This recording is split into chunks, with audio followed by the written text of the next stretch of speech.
You feel it, don't you? That intense, almost magnetic pull from a soul much younger than your own. It is a feeling that arrives with a strange and unnerving gravity, a force that seems to operate outside the normal rules of social engagement.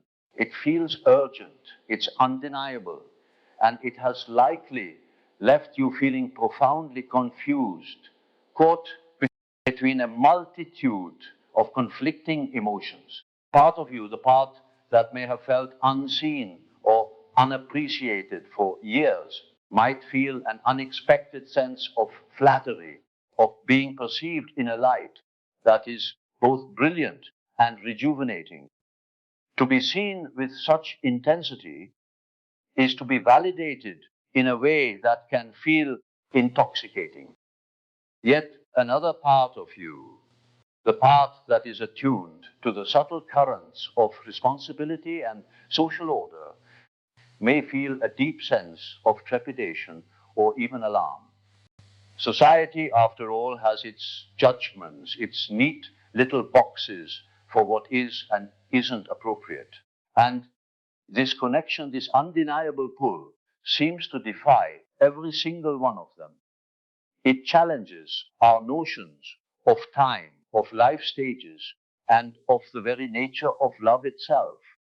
But what if this experience, this powerful and perhaps unsettling attraction, is not what it appears to be on the surface?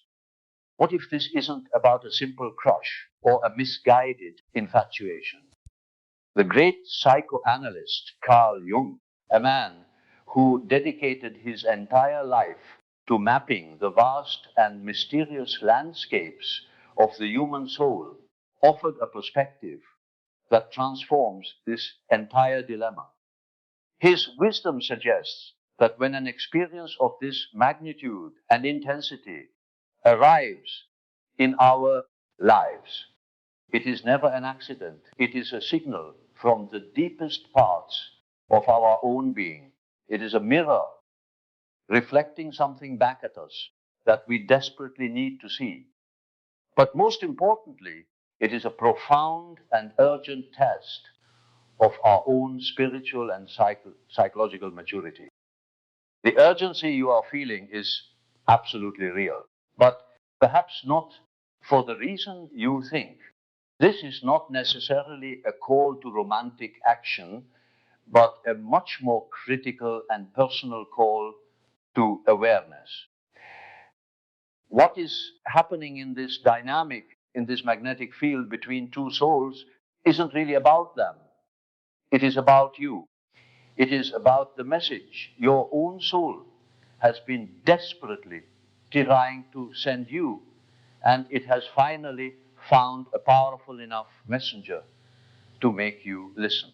First, let us take a moment to honor the feeling itself without the immediate imposition of judgment or analysis.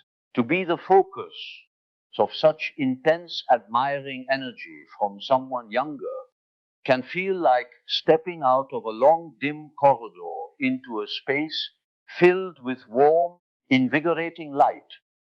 It's a kind of recognition that can awaken parts of you that have been dormant for years, perhaps even decades. In their gaze, you are not just an ordinary person navigating the mundanities of daily life. You are transformed. Suddenly, you may begin to see yourself through their eyes as a figure of profound wisdom, a pillar of stability, someone who has navigated the treacherous waters of life and arrived not unscathed, but on a shore of deep knowing. They might look at you as if you hold the map to a world they are only just beginning to explore, a world that is both exciting and terrifying to them. In their presence, you might feel a renewed sense of your own vitality, a reconnection to a life force that feels both thrillingly new and deeply anciently familiar. This experience can be profoundly restorative, reminding you of the person you were before the compromises and disappointments of adult life began to accumulate. This is rarely a fleeting attraction. It possesses a unique weight, a psychic gravity that pulls you into its orbit. There may be moments of almost uncanny synchronicity that seem to defy all logic. You find yourself thinking of them, and a moment later, your phone illuminates with their. You might mention an obscure book you read long ago, only to discover it is the very one sitting on their nightstand. Their presence might evoke a strange and powerful sense of coming home, a feeling of recognition that goes far beyond the boundaries of logic, chronology, and personal history. This sensation can be profoundly disorienting and deeply unsettling. The sheer intensity of their feeling can feel like a powerful current pulling you relentlessly into uncharted emotional waters. While the age difference acts as a constant nagging siren, reminding you of the potential for imbalance, for misunderstanding, and for pain. You may find yourself caught in a loop of questioning, asking the universe, why me and why now? The connection feels faded, as if a cosmic script is unfolding before you, and you are merely an actor speaking lines you never consciously chose to learn. Carl Jung would never dismiss this powerful feeling of destiny or fatedness. He understood that the psyche, the total landscape of our inner world, speaks not in the dry language of logic, but in the rich, evocative tongue of symbols, myths, and powerful, compelling emotions.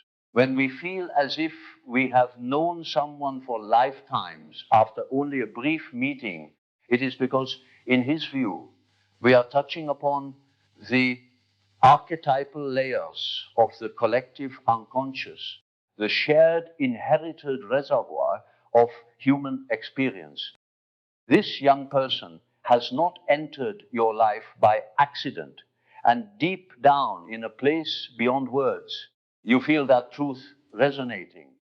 However, and this is the critical turning point, a feeling of fatedness is not the same as a guarantee of a healthy or destined romantic union.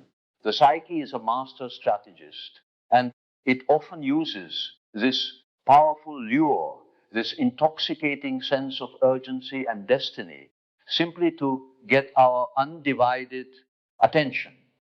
It is shouting through the vessel, this other person.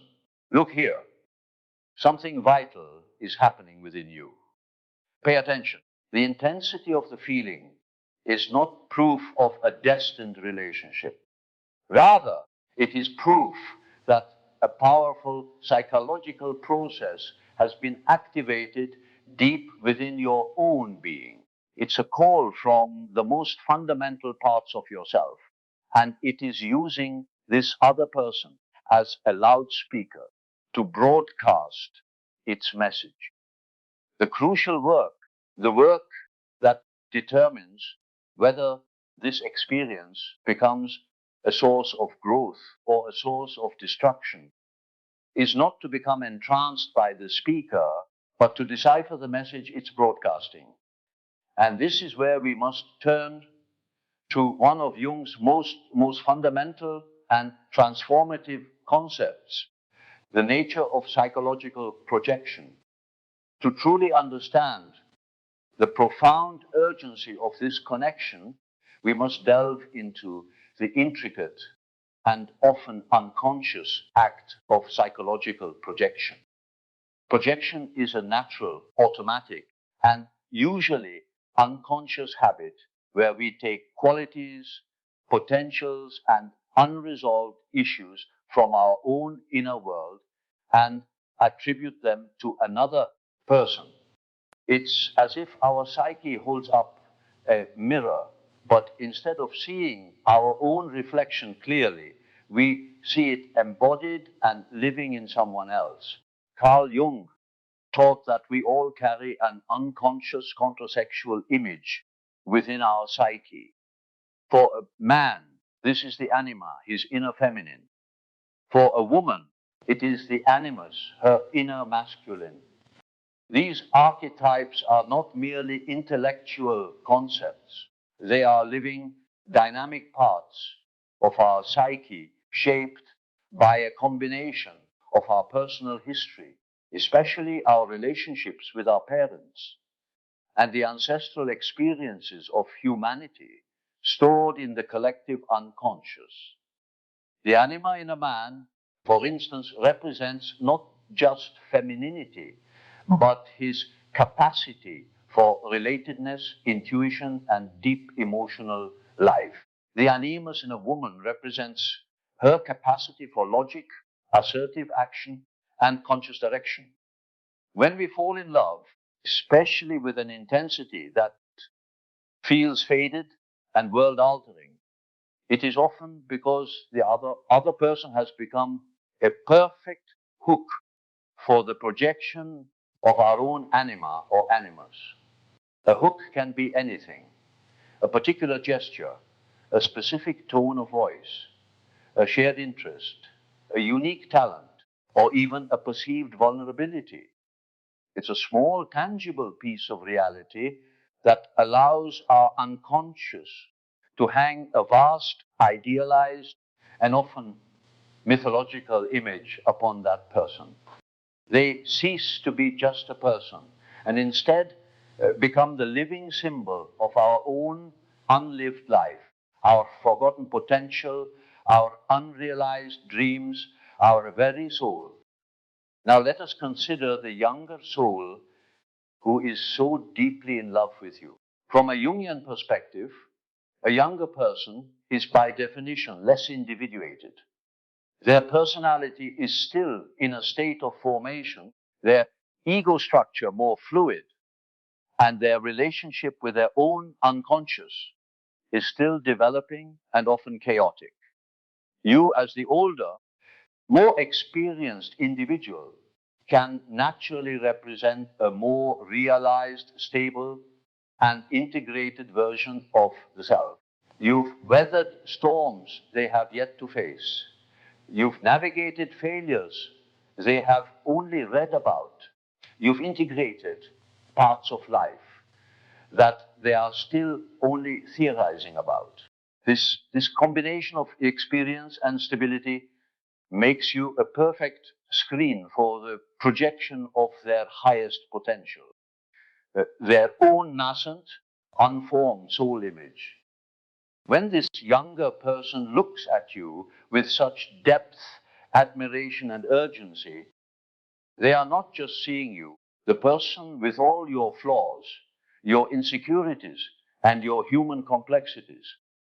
They are seeing their own soul's potential, fully formed and realized, living and breathing in you. A young man, for example, may be projecting his anima, specifically in its form as Sophia, the archetype of divine wisdom and soulful connection, onto an older woman who embodies these qualities of thoughtfulness, grace, and experience.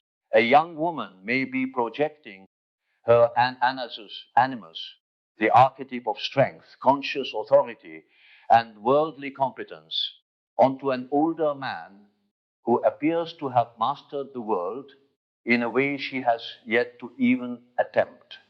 In essence, they are falling deeply and urgently in love with a future version of themselves, a vision of their own integrated soul that they perceive as living and breathing inside of you. This is the true source of the urgency you feel from them. It is the urgency of their own individuation process, their soul's deep-seated need to grow and become whole, calling out to them through you. They are drawn to you not because their ego wants to possess you in a conventional romantic sense, but because their psyche is desperately telling them, this is what you must become. You are the mirror reflecting their own inherent wholeness. The profound danger for both of you lies in mistaking the mirror for the reality it reflects. And this is precisely the point where many people, guided by the overwhelming power of emotion and the intoxicating feeling of being idealized, make a profound and often excruciatingly painful mistake. They take the projection literally. They interpret the intensity of the connection as undeniable proof of a destined romance rather than recognizing it for what it truly is, a potent symbol of a critical inner process unfolding within both individuals. This is the great misinterpretation, and it is a path fraught with peril for both souls, though the responsibility to avoid it lies more heavily on the older, more conscious party. First and most critically, to accept this projection blindly and engage in a relationship based upon it is to inadvertently strip the younger person of their own sacred developmental journey. By becoming the object of their idealization, you risk turning them from a complex, developing individual into a mere mirror for your own validation. Their admiration becomes a testament to your wisdom or attractiveness, a balm for your own aging ego, rather than being honored as the deeply personal, unconscious quest for selfhood that it truly is. The hard truth is that their brain and psychological structures are still in a state of profound development.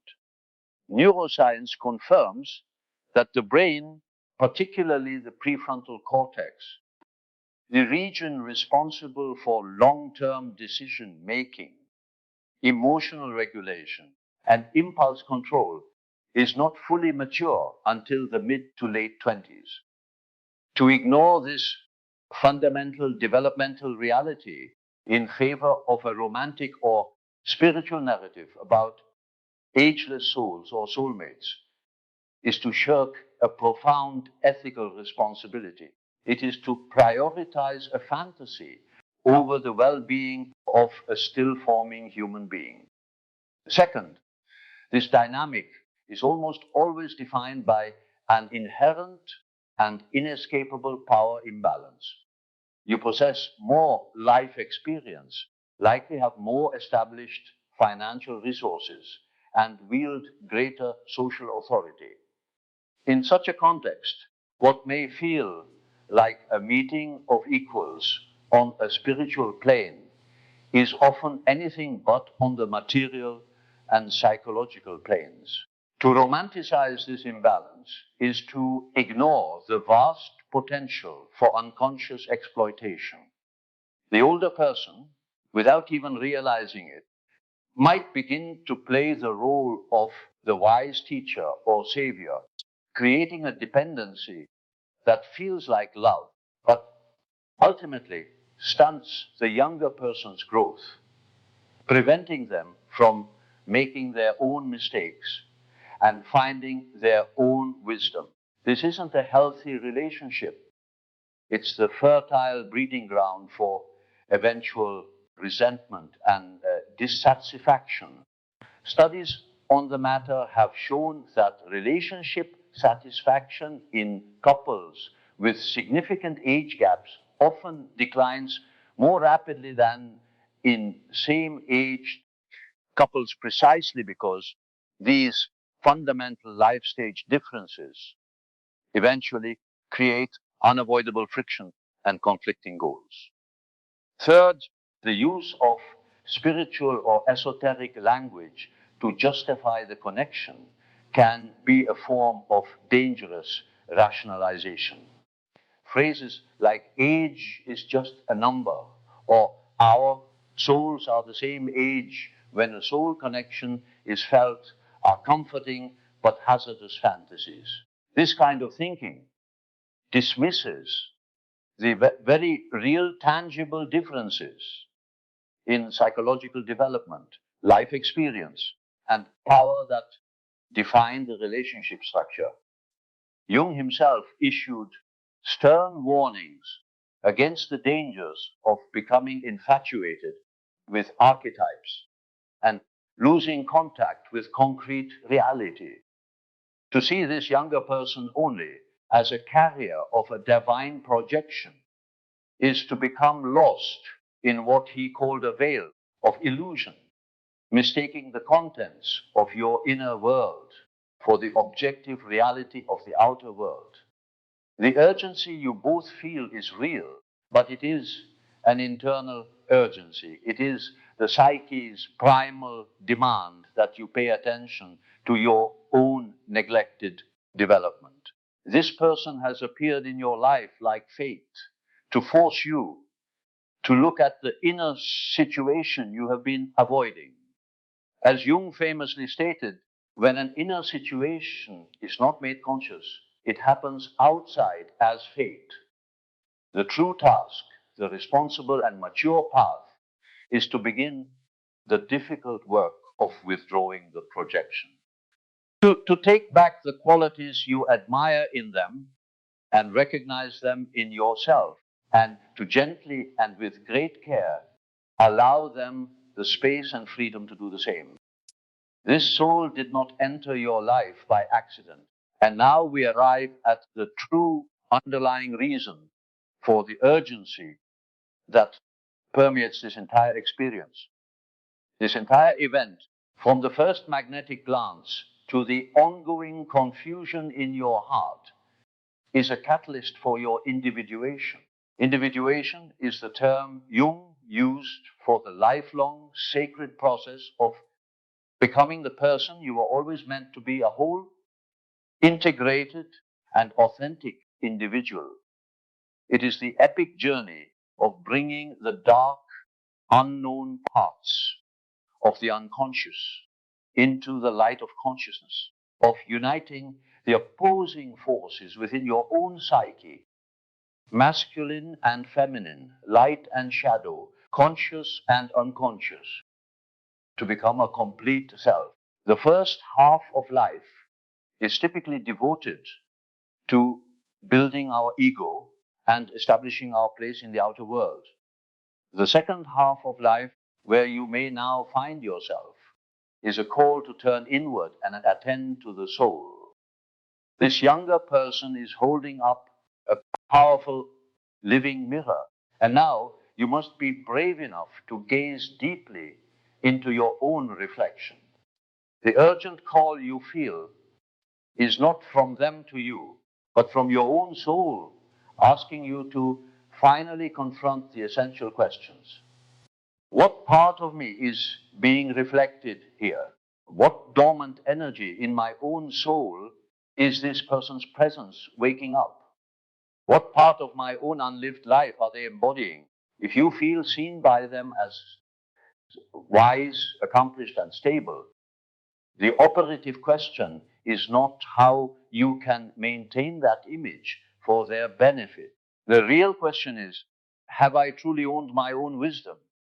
Have I been living in a way that genuinely honors the life I have built and the knowledge I have gained? Their admiration might be a powerful call from your psyche for you to finally step into your own inner authority and stop seeking external validation.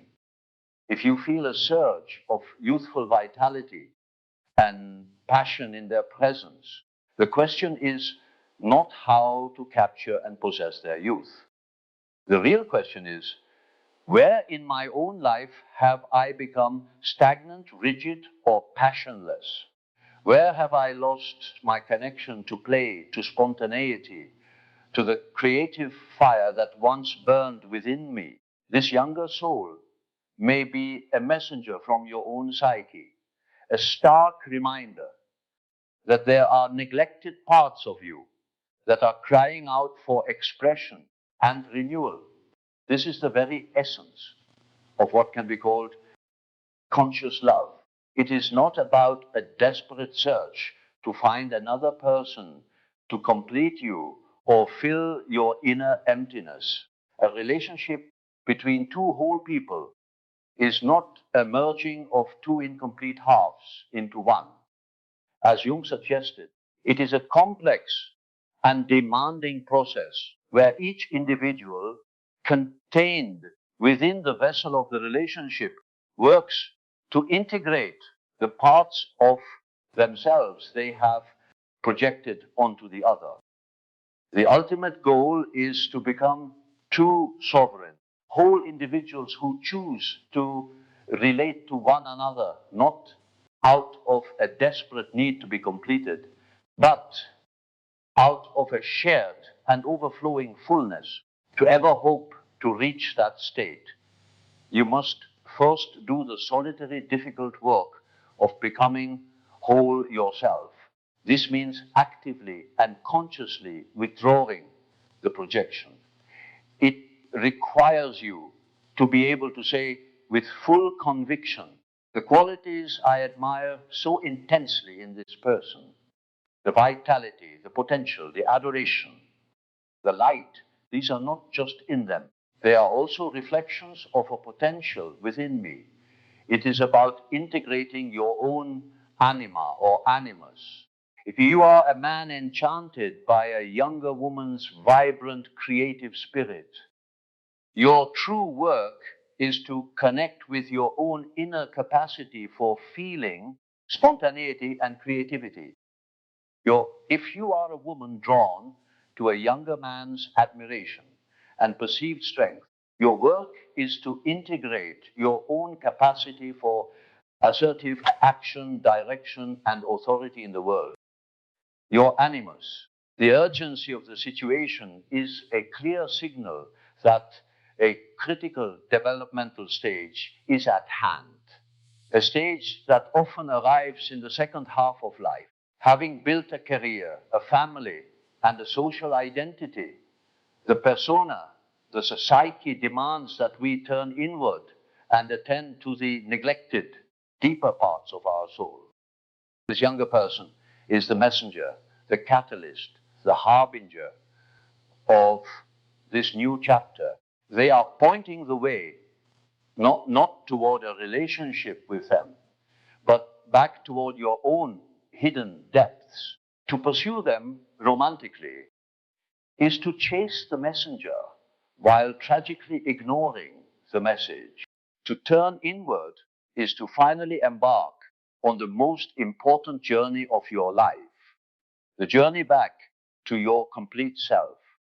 So, how can we possibly tell the difference between a dangerous projection fueled illusion and a genuine conscious connection that has the potential for growth? A true soul connection in the profound Jungian sense is not something that happens at first sight amidst a blaze of idealization. It is something that is built slowly and painstakingly through the difficult, often painful work of withdrawing projections and learning to relate to the real, flawed, and complex person who stands before you. It is what is left standing after the beautiful, glittering fantasy is inevitably shattered.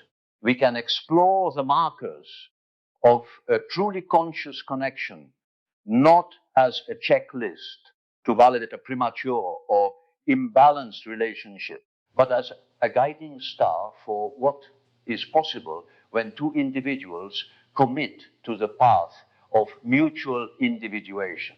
The first marker is the distinction between presence and possession.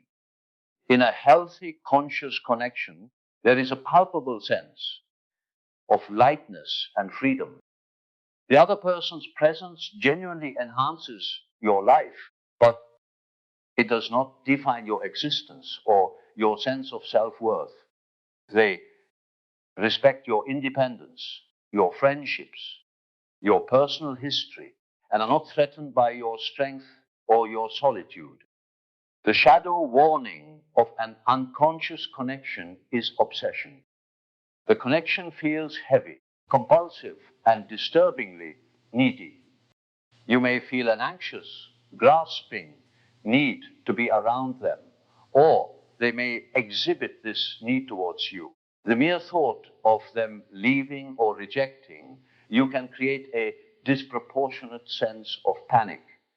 This is not the hallmark of love.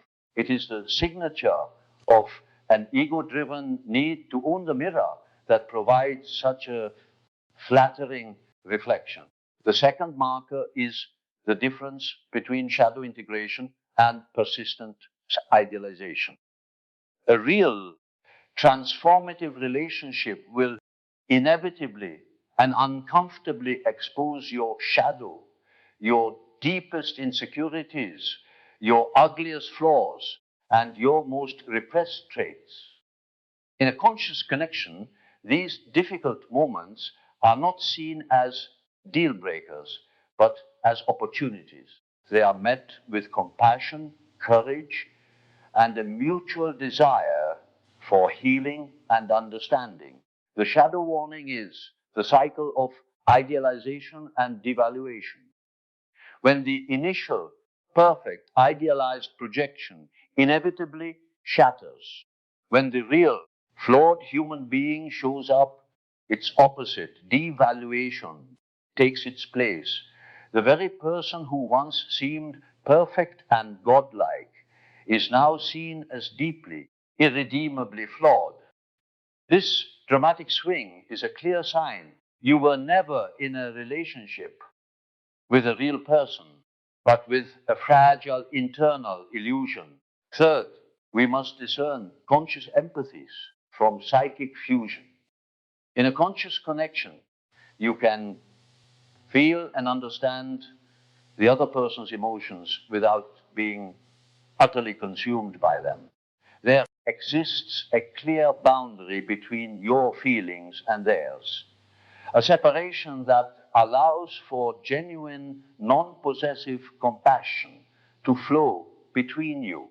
The shadow warning is what Jung, borrowing from the anthropologist Lucien Lévy-Bruhl, called participation mystique. This is a primitive, unconscious state of fusion where all psychological boundaries dissolve. You can no longer tell if the anxiety, anger, or elation you are feeling is yours or theirs. This is often mistaken for deep transcendent love, but it is actually a dangerous psychological state that robs both individuals of their autonomy and leads to what Jungians call psychic infection, a codependent state where you lose your own center and become hopelessly entangled in the other's unconscious complexes. Fourth is the sign of mutual growth versus stagnant comfort. A conscious connection is a powerful catalyst for the evolution of both people. The relationship challenges both of you to become more authentic, more responsible, and more complete individuals. It actively supports your separate journeys of individuation. The shadow warning is the descent into a parent-child dynamic. The relationship devolves into a static and comfortable, yet ultimately growth stifling teacher student or parent child arrangement. The older partner becomes the perpetual giver of wisdom and resources, which stunts the younger person's capacity to develop their own, and it conveniently allows the older person to avoid confronting their own need to learn, to be humbled, and to continue growing. Fifth is the respect for differences over, over a desperate seeking of sameness. In a conscious connection, you celebrate each other's unique life paths and experiences. The age gap with its inherent differences in perspective and life stage, is acknowledged openly, honored and respected as a potential source of mutual learning, not something to be ignored or glossed over with romantic platitudes. The shadow warning is a mutual dismissal of experience.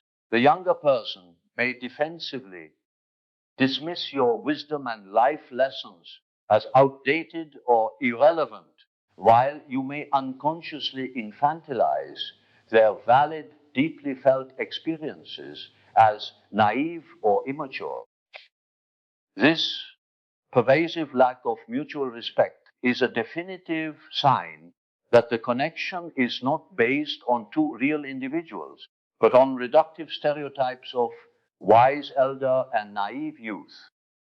Sixth marker is authenticity over performance. In a conscious connection, you feel an increasing freedom to be completely and utterly yourself without masks or pretense. You feel more, not less, aligned with your true self when you are in their presence. The shadow warning is a state of persona entrapment. You find yourself becoming trapped in the specific role they have projected onto you: the all knowing guru, the stable provider, the wise elder, or conversely, the vibrant youth who must never show signs of weariness or doubt. This is an exhausting and deeply inauthentic way to live, a clear sign that the relationship is built on a fragile foundation of personas, not real people. Finally, the seventh marker is responsibility over blame. When conflicts inevitably arise, as they do in all meaningful relationships, both individuals in a conscious connection are willing and able to look inward and take responsibility for their part in the dynamic. This includes having the maturity to recognize and take ownership of their own projections. The shadow warning is the weaponization of the projection, turning the other person into a scapegoat. When things go wrong, you blame their immaturity or instability, or they blame your rigidity and control. The other person becomes a convenient dumping ground for your own unresolved issues, the external cause for your internal pain. Navigating this terrain requires immense psychological maturity, and the ethical responsibility falls heaviest on you. The older